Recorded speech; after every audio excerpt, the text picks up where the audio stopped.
Hoje nós vamos ter a última palavra da série que nós demos o nome de Equipando os Santos para a Plenitude de Cristo. Hoje, a quinta parte, nós vamos ter o subtema, o Ministério Quíntuplo.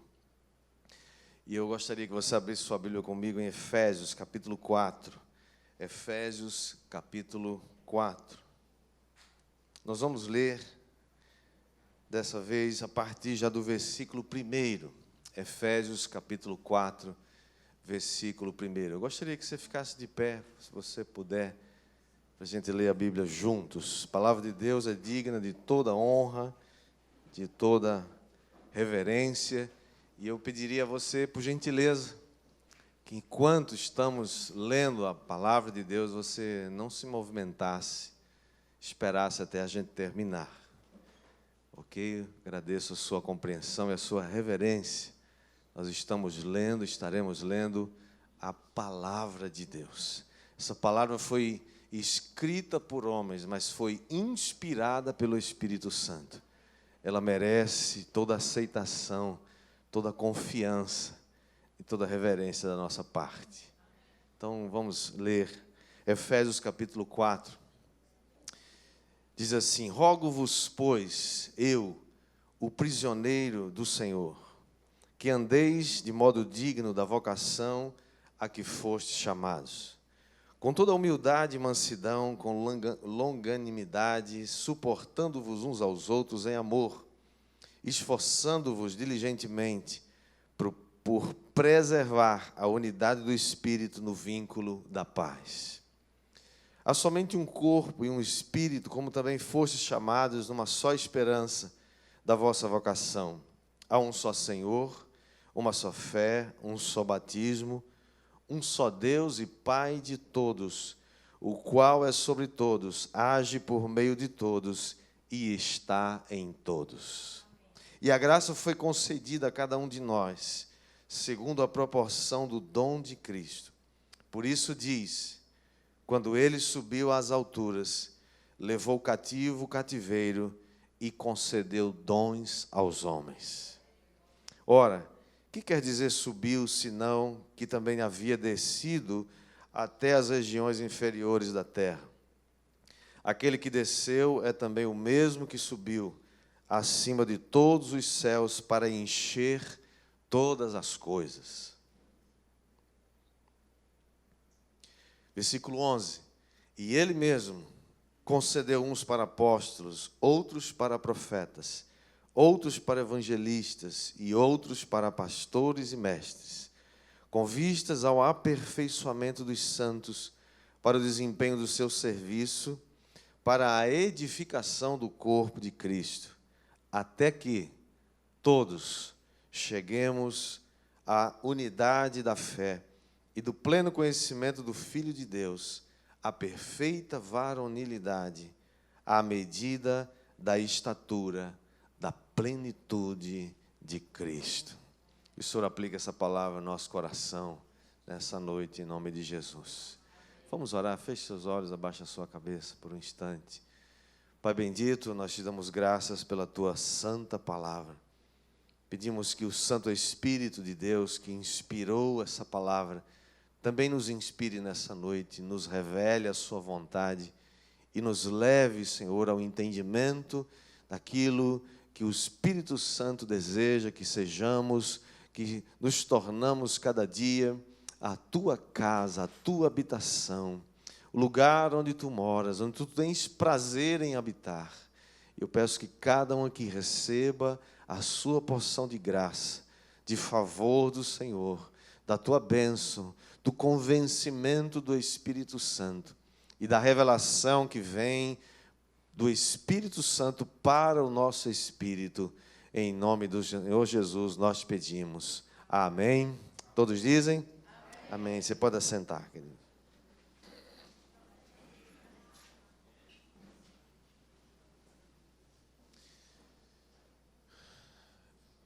Meus queridos, nós temos aprendido, nas últimas semanas, que Deus deseja ter uma casa para a sua habitação.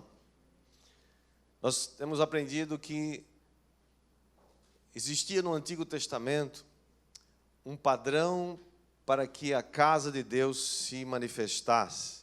Aliás, esse padrão você pode ver e pode encontrar em qualquer religião do mundo. Eram 3 coisas principais que havia no Antigo Testamento. Primeiro, o templo. Todos precisavam saber onde é o templo, o lugar onde Deus habita. A segunda coisa é que tinha que ter um sacerdote.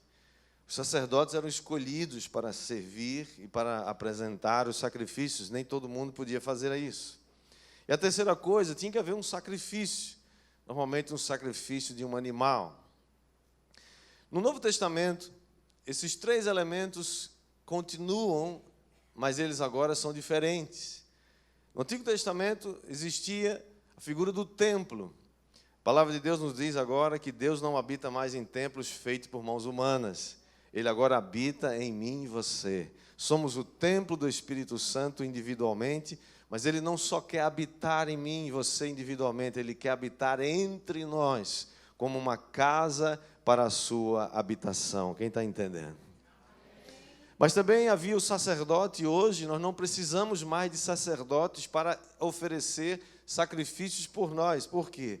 Porque todos nós agora fomos feitos sacerdotes. Você é um sacerdote do Deus Altíssimo. Diga para o seu vizinho, você é um sacerdote do Deus Altíssimo. Não fazemos mais sacrifícios de animais, porque Jesus foi e é o sacrifício definitivo. Por isso, todas as vezes que nós nos encontramos, nós somos agora o templo, nós somos agora os sacerdotes e nós temos o sacrifício que foi feito por Jesus Cristo presente entre nós. Nós não precisamos mais ir no templo de Jerusalém ou no templo em algum lugar físico, porque aonde houver 2 ou 3 reunidos em nome de Jesus, Ele está ali no meio deles. Portanto, hoje nós podemos dizer, estamos aqui reunidos, pedras vivas, juntos, temos a casa de Deus nesse lugar, temos um edifício sendo construído por pedras vivas, somos sacerdotes e o Cordeiro de Deus, o sacrifício definitivo e maior de todos e que não precisa de mais nenhum outro, está presente aqui nessa noite, o nome dele é Jesus. Por isso que nós hoje podemos crer naquela palavra que Jesus disse para seus discípulos certa vez. Eles estavam muito impressionados com a construção do templo de Jerusalém, que era uma construção belíssima. E havia levado muitos anos para ser construído, 46 anos para ser mais preciso. E Jesus disse, destrua esse santuário e em 3 dias eu o reedificarei. E eles disseram, mas Jesus, o que é isso? Levou 46 anos para ser construído, como que você vai reconstruir em 3 dias? Eles não sabiam que Jesus estava se referindo à sua própria vida. Ele ia morrer e ia ressuscitar ao 3º dia. E quando ele ressuscitou, ele começou a edificar essa casa para o nosso Deus. Construído não agora de pedras, mas de pessoas, de discípulos dele. Por isso que ele falou para os discípulos, naquele último momento da sua vida aqui na terra, vão e façam discípulos de todas as nações, batizando-os em nome do Pai, do Filho e do Espírito Santo, e ensinando-os a guardar todas as coisas que eu vos tenho ordenado, e eis que eu estou convosco todos os dias até a consumação dos séculos. Ele começou 2000 anos atrás construir essa igreja, edificar essa igreja, da qual eu e você fazemos parte nessa noite. Quem vai dar glória a Deus por isso? Mas nós temos também aprendido que para a construção ou para a edificação dessa morada, ou desse edifício, dessa casa, uma casa capaz de alcançar essa plenitude de Deus, que Efésios 4 nos fala, nós temos que viver esses 3 segredos, temos aprendido sobre isso também. O primeiro deles, nós precisamos praticar a edificação mútua em todos os nossos encontros. Por isso que nós não somos mais aqueles individualistas que chegam e querem somente a sua bênção e vão embora. Nós somos agora parte de um corpo. Eu não posso somente querer a bênção para mim, eu quero uma bênção para o meu irmão também. Eu quero ser uma bênção na vida dele. É isso que o Novo Testamento nos ensina.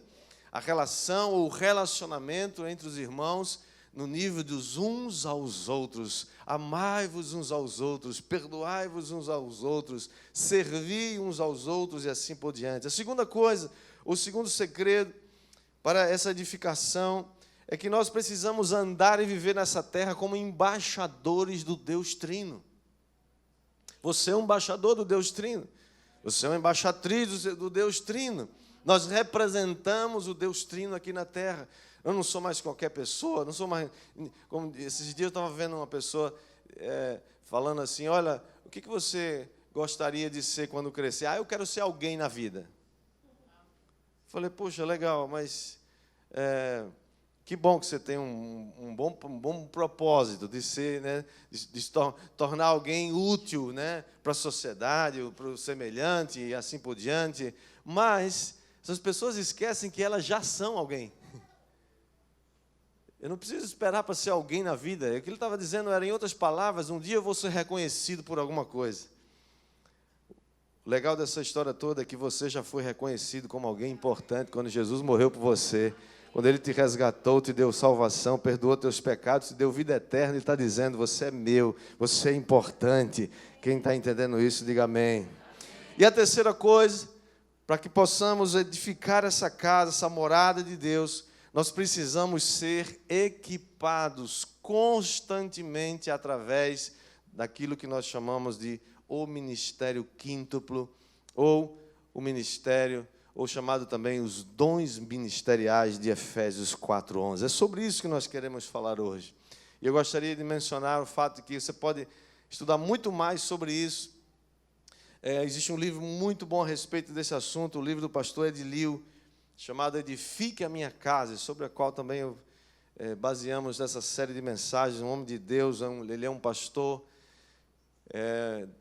da Indonésia, ele mora em Jacarta e tem uma igreja em células linda, muito abençoada. O ministério quíntuplo, então, irmãos, é um desses pilares onde nós estamos edificando a casa de Deus. O texto que nós lemos, o versículo 8, diz que quando Jesus Cristo subiu aos céus, Ele levou cativo o cativeiro e deu dons aos homens. Que dons são esses que Jesus deu? Ele deu os dons do ministério quíntuplo. Nós lemos há poucos instantes atrás, esses 5 dons formam essa estratégia de Deus para preencher a sua igreja, para completar a sua igreja. Irmãos, isso está acontecendo todo dia, toda hora, todo minuto. Jesus continua preenchendo a sua igreja através do Espírito Santo, quando eles se manifestam nesses dons ministeriais.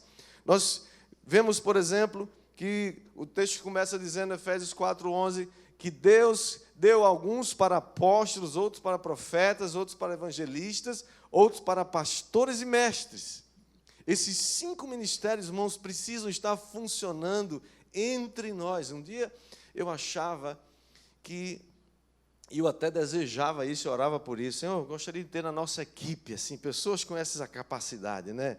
Precisa ter um apóstolo assim na nossa equipe pastoral, né? Um evangelista, um pastorzaço assim, né? Que nem eu, né? Tal. Amém. Uma pessoa achou engraçado aqui na frente, eu não sei aí você. E mestres, enfim. Mas depois eu fui descobrir, queridos, que a verdade é que, claro que tem pessoas com esses dons mais proeminentes, mas a razão deles existirem não é para que eles simplesmente fluam nesses dons. A razão principal é que eles nos ensinem como fluir nesses dons. Cada célula precisa fluir nesses dons conjuntamente. Quem está entendendo?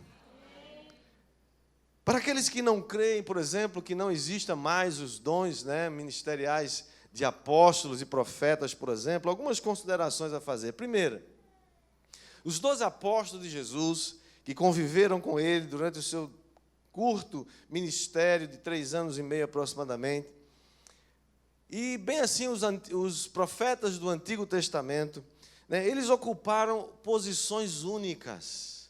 O lugar deles é único na história, foram lugares escolhidos por Deus, para que o alicerce da igreja fosse colocado, como está lá em Efésios 2:20, quando diz que o fundamento foi colocado pelos apóstolos e pelos profetas, sendo o próprio Cristo a pedra angular. O capítulo 4 de Efésios fala... Quem está comigo? Quem está entendendo? Estão comigo? Então olha para mim. O capítulo 4 de Efésios que nós lemos fala que Deus, então, deu dons aos homens, e eu creio que os dons que Jesus, deu aos homens são esses dons, os dons que estão aqui descritos em Efésios 4:11. Porque, do contrário, se não houvesse mais dons de apóstolos, se não houvesse mais dons de profetas, nós poderíamos não ter, por exemplo, o apóstolo Paulo chamado de apóstolo, porque o apóstolo Paulo não fazia parte dos 12 discípulos de Jesus.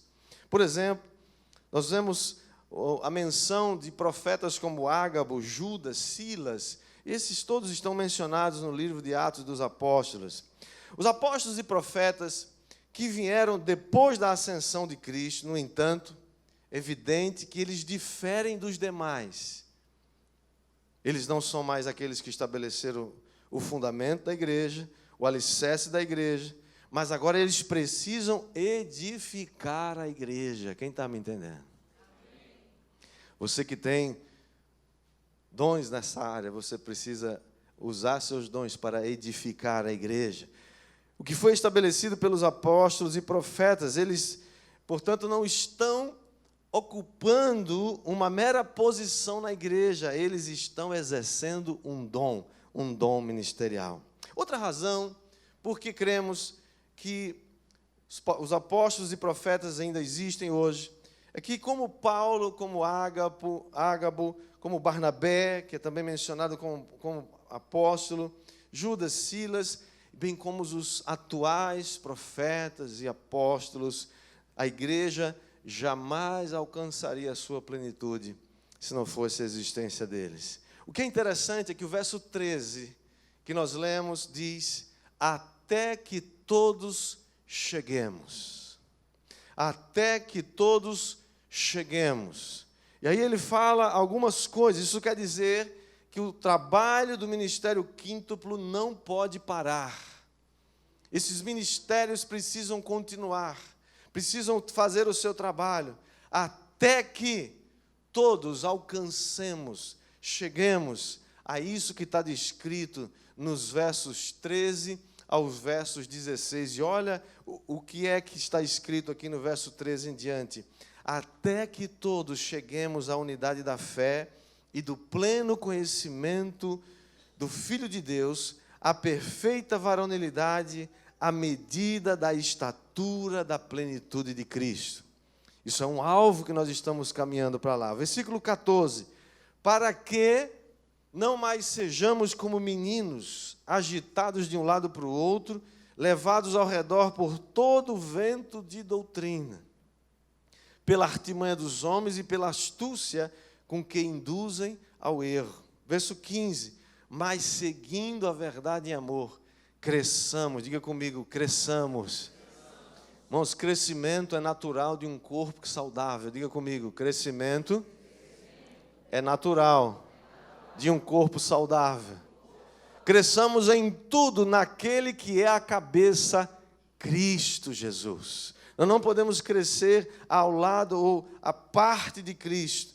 Versículo 16, de quem todo o corpo, bem ajustado e consolidado, pelo auxílio de toda junta, segundo a justa cooperação de cada parte, efetua o seu próprio aumento para a edificação de si mesmo em amor. O trabalho desses ministros de Deus, dessas ministras de Deus, está para esse objetivo descrito nesses versos que acabamos de ler. Portanto, se as qualidades descritas nesses versos não estão sendo encontradas hoje na igreja, significa que o ministério quíntuplo ainda não está totalmente ou devidamente sendo praticado na igreja local. O alvo de tudo isso, queridos, é que o corpo de Cristo seja edificado e ele se torne uma unidade por meio dos ministérios de todos os membros, segundo o que cabe a cada um. Você percebe com isso, queridos, que a igreja de Cristo não é um lugar onde você vai, recebe a bênção e vai embora. Você percebe que a igreja de Cristo, e eu queria que você tivesse agora toda a atenção, amados, veja só. Sei que nessa hora tem alguns desejos assim, né?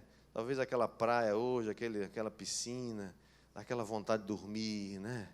Então quem está perto aí, se você percebe, está autorizado, com muito amor e carinho, daquela cutucadinha assim, ó. Ei, a corda caiu aí, tá? Amém? Tudo bem, então? Se conseguir, se levanta assim, estica os braços, a mão, amém? Tudo bem, querido? Ok, então cristianismo, meus amados, não é uma carreira solo. Já falo isso aqui muitas vezes. Cristianismo, Evangelho de Cristo, é a prática de todo o corpo de Cristo trabalhando junto. Para que isso aconteça, para que esse funcionamento do corpo de Cristo funcione, para que essa casa seja edificada, nós precisamos falar a verdade, abandonando a mentira, como diz Efésios 4, 25. Todo cristão, amado, nascido de novo, faz parte do corpo de Cristo, amém? Não, quem faz parte do corpo de Cristo não é quem vai na igreja, não é quem se diz que é crente, não é quem diz que é salvo, não é quem tem uma carteirinha de alguma igreja, não, isso é fácil ter. Quem faz parte do corpo de Cristo, a noiva de Cristo, é todo aquele que é nascido de novo.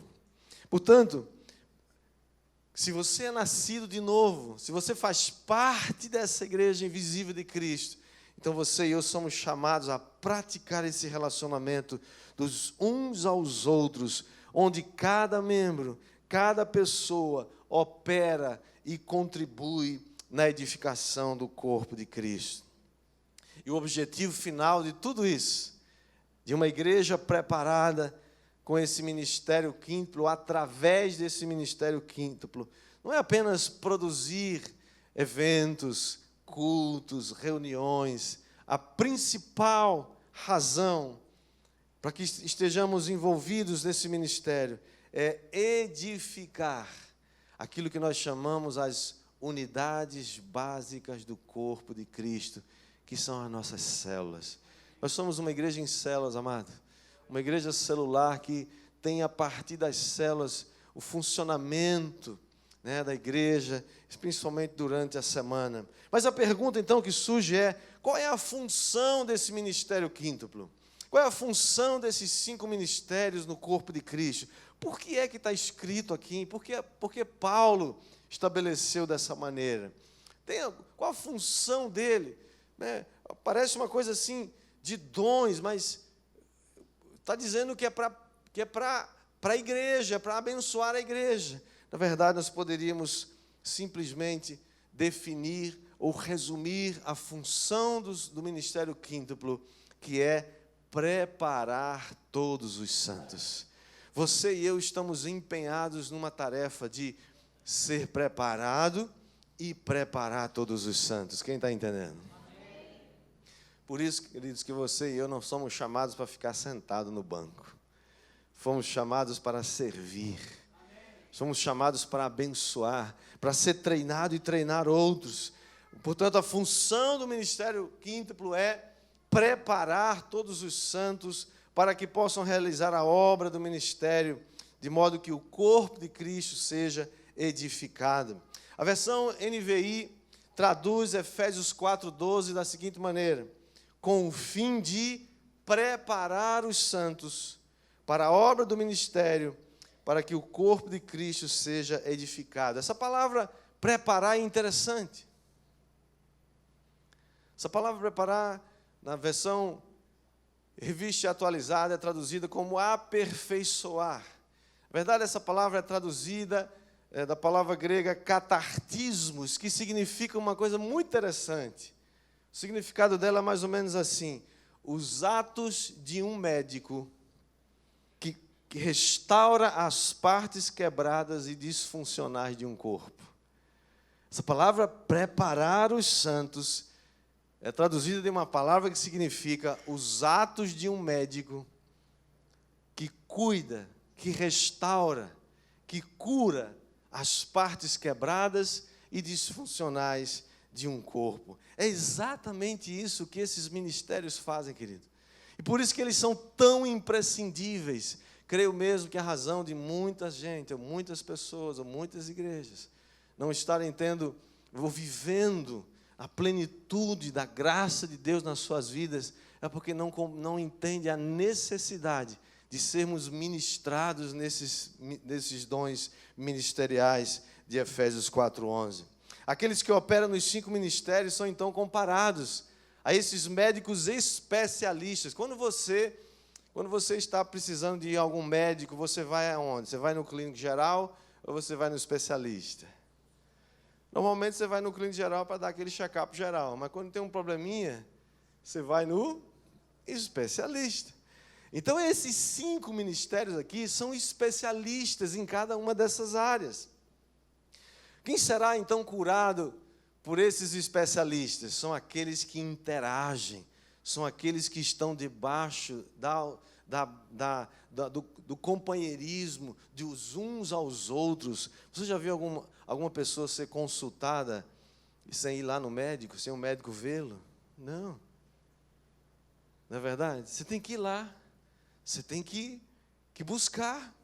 Você tem que ir lá submeter, contar a sua história para eles, para um médico. Assim também, aqueles que serão curados das suas deficiências no corpo de Cristo são aqueles que estão submetidos uns aos outros. E não há lugar melhor na terra para que isso aconteça, que não seja numa célula, num lugar onde você pode estar presente com os seus irmãos. Portanto, essas 5 atividades eu gostaria de mencionar rapidamente. O texto menciona, por exemplo, a presença dos profetas. Quem que é o profeta? O profeta são aqueles que devem preparar. Você pode pensar assim, não, nós vamos na casa do profeta. Ou vamos na casa da profeta lá não sei onde. Profeta não é aquele que profetiza simplesmente. Profetas são aqueles que preparam, são aqueles que ensinam o corpo de Cristo, que cada um seja capaz de adorar a Jesus como um sacerdote, ouvir Jesus e profetizar uns aos outros. Nós poderíamos comparar, por exemplo, os profetas aos neurologistas, aqueles que conseguem conectar, conseguem restaurar o relacionamento da cabeça com os demais membros do corpo. Temos os pastores. O texto menciona os pastores. Quem são os pastores? Os pastores pastoreiam. É verdade. Mas a atividade principal do pastor não é nem pastorear, é ensinar a todos a pastorearem. Quem está entendendo isso? Irmãos, isso quebra uma mentira chamada clericalismo, que foi praticado por muitos séculos na igreja, de que só os sacerdotes poderiam pastorear, cuidar das pessoas. Todos nós precisamos aprender como cuidar uns dos outros.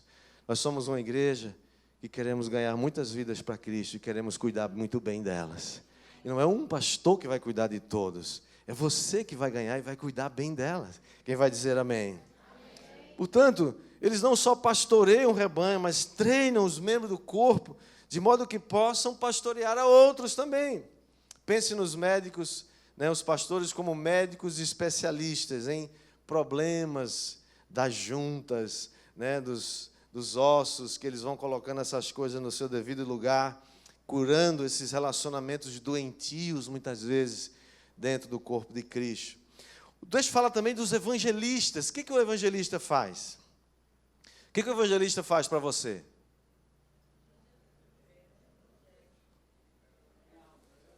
Oi?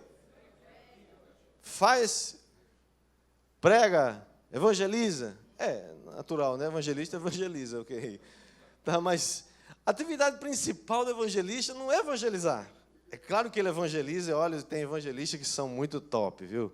Eles ganham gente em tudo que é lugar. Eles ganham gente na fila do ônibus, na fila lá não sei da onde, do supermercado. Ele senta com alguém e já vai falando de Jesus. Ele é uma pessoa muito, muito capaz de ganhar muita gente. Entretanto, a principal tarefa do evangelista não é nem evangelizar, é ensinar o corpo de Cristo como é que evangeliza. Como é que ganha pessoas para Cristo? Quem gostaria de ganhar muitas pessoas para Cristo? Se você gostaria, levanta a mão bem alta assim, deixa o anjo tirar uma foto sua agora. Ok, está registrado, muito bem. Quarto ministério são os mestres. Quem são os mestres? Aqueles que ensinam. Eles têm uma habilidade de ensinar, eles têm uma habilidade de tornar fácil o entendimento de coisas, às vezes, aparentemente complicadas. Mas os mestres na igreja, sua principal atividade não é nem ensinar, mas é ensinar aos outros como é que ensina a palavra de Deus para os outros. Estamos falando de discipulado.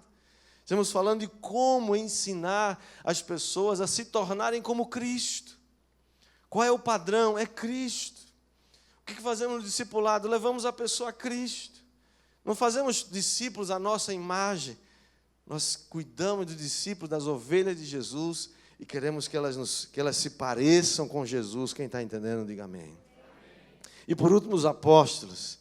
Sem os apóstolos, os demais dons não funcionam. Eles têm essa habilidade de conhecer a arquitetura do edifício que estamos construindo. Que casa estamos construindo?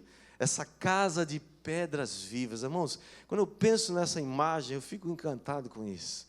Como que Deus trouxe essa ideia, está registrado nas Escrituras, onde todos os cristãos, todos nós, somos ao mesmo tempo pedras vivas e ao mesmo tempo somos construtores dessa casa. Diga para você mesmo, eu sou construtor e sou pedra viva na construção desse edifício. Esse edifício que está sendo construído para a glória de Deus. Diga comigo, amém. Você faz parte desse edifício para a glória de Deus? Amém? Você pode dar glória a Deus por isso? Então, quero terminar lembrando para nós das cinco atividades que nós precisamos ter. Essa é a aplicação do ensino que nós estamos tendo hoje. O que nós vamos fazer com isso essa semana? Nós temos esses 5 principais trabalhos ou atividades para a edificação de uma casa. A primeira deles é recolhendo as pedras. Se vamos edificar uma casa de pedras, nós precisamos recolher as pedras. Onde elas estão? Quem vai buscar isso? O evangelismo. O evangelismo vai buscar essas pedras preciosas que estão por aí. Elas ainda são pedras mortas, mas vão se tornar em pedras vivas. Quem vai dizer amém? Mas só esses 3 amém, gente? Pedras que estão por aí rolando e você vai buscá-las e trazê-las. Os construtores precisam encontrar essas pedras e trazê-las. A tarefa, então, é transformá-las agora em pedras apropriadas, porque elas ainda não estão prontas. Elas estão pontiagudas, às vezes elas estão muito fora de forma e precisa dar aquela burilada, aquela ajeitada ali. O que acontece com isso? Agora, depois que aqueles que recolhem as pedras trazem as pedras, elas precisam agora ser preparadas. Preparando as pedras. O que é isso? Todo novo convertido, toda pessoa que recebe Jesus, precisa ser levado a um ensino da palavra, a um acompanhamento, ensinar a palavra, ensinar os primeiros passos, ensinar a orar, ensinar a ler a Bíblia, ensinar a como falar com Deus, como começar a deixar a água da palavra lavar o seu coração. E agora que temos essas muitas pedras trazidas, porque uma igreja em células, amado, trabalha muito e ganha muita gente para Jesus. Amém ou não amém? E essas pedras vão chegando, mas elas precisam ser cuidadas, precisam ser lapidadas. E qual o padrão pelo qual essas pedras estão sendo cuidadas? O padrão é Jesus. O padrão é Cristo. É a pedra angular. Nós queremos que todos nós nos pareçamos com Jesus, a pedra angular. Quem quer, diga glória a Deus. Mas depois de recolher as pedras, preparar as pedras, elas precisam agora ser colocadas no seu devido lugar. Quem é que faz isso? É o pastoreio das pessoas. O pastor vai colocando elas no seu devido lugar, colocando aqui, colocando acolá, trazendo com amor e carinho, abençoando, cuidando, tendo paciência. Cada um precisa ser colocado no seu lugar. Cada um de nós tem um lugar no corpo de Cristo. Diga comigo, eu tenho um lugar no corpo de Cristo. Todos nós temos um lugar no corpo de Cristo. Essa união de pedras umas com as outras precisa ser estabelecida com a argamassa do amor de Deus, o óleo do Espírito Santo que vai sendo derramado nos relacionamentos. Como diz lá em Colossenses 3,14, acima de tudo, esteja o amor, que é o vínculo da perfeição. Fazemos tudo por amor a Jesus, por amor a Ele. Foi Ele que nos comissionou para essa tarefa. Depois de trazer as pedras, de preparar as pedras, colocá-las no devido lugar, nós temos o quarto trabalho, que é entendendo o projeto da casa. É aí onde entra o trabalho apostólico. Essas pessoas têm a habilidade de entender como que constrói. Eles precisam conhecer a planta. Quem foi que estabeleceu a planta da construção dessa casa? Quem é o arquiteto? É o Senhor Jesus. A gente não tem que inventar nada. Nós estamos só reproduzindo aquilo que Jesus já nos ensinou, que está descrito na sua palavra. Cada pedra viva precisa entender desse mapa, qual o propósito da casa de Deus. Se todos os membros do corpo de Cristo entenderem essa planta, como construir, então todos nós saberemos como edificar sobre o alicerce que já foi colocado, que já foi posto e se chama Jesus Cristo. E por último, nós temos o controle de qualidade. O que é o controle de qualidade? São os profetas que profetizam uns aos outros. Toda construção precisa de um bom controle de qualidade, sim ou não? É o fiscal lá, é o supervisor, é alguém que vai lá checar se a casa ou o edifício, o prédio está sendo edificado de acordo com a planta. Por quê? Porque se não estiver, precisa ser corrigido. Assim acontece com o ministério profético, é aquele que tem o controle de qualidade na casa de Deus. Todos precisam profetizar uns aos outros enquanto edificam a casa, mas sabendo que o propósito da profecia é um propósito claro, está lá descrito também em 1 Coríntios, capítulo 14, versículo 3, que diz que a profecia existe para edificar, para exortar e para consolar ou confortar. Edificar quer confirmar aquilo que está sendo construído de acordo com a planta, e se não está, precisa ser corrigido. Por exemplo, a segunda coisa que a profecia faz é exortação. O que é uma exortação? Exortação não é você botar o dedo na cara de alguém e dizer que ele está errado. Não, o verbo exortar tem a raiz de se assente ao lado de alguém que porventura esteja construindo de forma errada e mostre a ele a planta original. Diga a ele: querido, você está construindo de uma maneira errada, porque o padrão não é meu, não é seu, o padrão é de Jesus. A planta foi Ele que fez, foi Ele que construiu, foi Ele que escreveu a planta. Então, nosso padrão é Ele. Então, exortar é isso. A profecia tem essa finalidade de sente-se ao lado e corrija com brandura. E, por último, terceira coisa, consolar. O que é consolar? É o confortar. É caso os membros estejam desencorajados ou exaustos, para edificar a casa. Então o ministério apostólico, aliás, profético, chega e encoraja, e levanta, e exorta, e consola, e edifica. Essa é a posição, amados, que coisa linda, que estrutura maravilhosa que Jesus criou para que sua igreja funcione. Nós temos todos os recursos necessários para edificar essa casa. Nós temos o Espírito Santo que Ele nos enviou para habitar conosco para sempre. E estará conosco para sempre, a fim de que nós sejamos essa casa espiritual para a sua glória. Todas as vezes que nos reunimos aqui, nós temos essa finalidade: edificar uns aos outros, nos comportar aqui como filhos amados, como nascidos de novo, e nos abençoar mutuamente através desse ministério quíntuplo. Que nossos encontros de célula sejam esses ambientes onde nós estamos sendo edificados para a glória de Deus, onde todo dia nós recebemos um cuidado, todo dia nós nos submetemos uns aos outros, vivemos essa dimensão dos relacionamentos uns aos outros, amando uns aos outros, cuidando uns dos outros, abençoando uns aos outros, servindo uns aos outros, vivendo essa bênção de Deus que só Jesus pode dar, e é claro que Ele é o cabeça. Foi Ele que idealizou tudo isso. Portanto, é uma bênção sermos ministrados nesse ministério quíntuplo que Efésios 4:11 nos ensina. Recordando, se você é um bom catador de pedras, ensine os outros a como catar pedras vivas também. Se você é um bom pastor, você pastoreia muito bem.